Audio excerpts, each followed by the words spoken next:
So here we have the Mini Countryman All 4 on a 65 plate. I'm going to start off by showing you around the outside of the car, and then we'll hop in and run through some controls on the inside. From the outside you can see it's a 5-door car with alloy wheels. Let's start off inside the boot and work our way around the rest of it from there.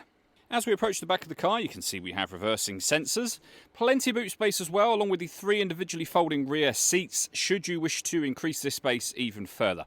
Those rear seats also slide back and forth in 2 separate sections to either increase rear passenger legroom or your boot space. Okay, so we're just going to work our way back around to the front of the car, and then we'll hop in and run through some controls on the inside. But now that we've done a full circle of it, you can see it's in lovely condition the whole way round. Just briefly before we climb in, I think it's well worth seeing the interior from this exterior point of view. There's plenty to run through on the dashboard, so let's hop in and we'll do that now. Okay, now that we're inside the car, we're going to start with the dials. We have the rev counter, digital readout for the speedometer and total miles for the car. Displayed there, you can see there 59,087. Also to show you what gear this car is in there, it's an automatic, so we are in park at the moment. On the left hand side stalk here, we have our lights, of course. That BC button on the end, you can push for various different bits of information displayed in that central section we were looking at a moment ago. Over in the dead center of the console, we have the main like analog speedometer, if you like, for the car. And below that, various buttons, one of which is for mode. That's where you get your AM, FM radio, DAB radio, CD player, auxiliary input, and USB input.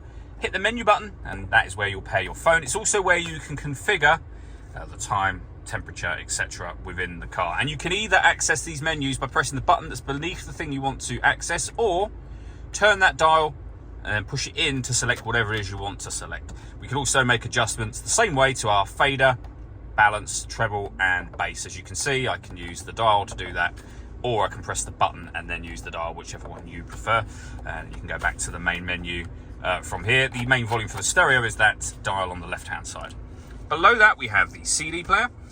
We then have air conditioning, so you can adjust the fan speed, temperature, and the direction the air is being distributed in. The air conditioning is on at the moment, so that's off, back on again.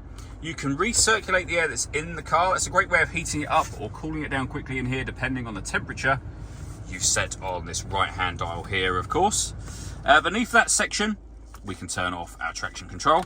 We can deadlock the car doors so they lock from the outside. We have our front and rear fog lights, gear lever for the fully automatic gearbox, and then our auxiliary and USB inputs for the car.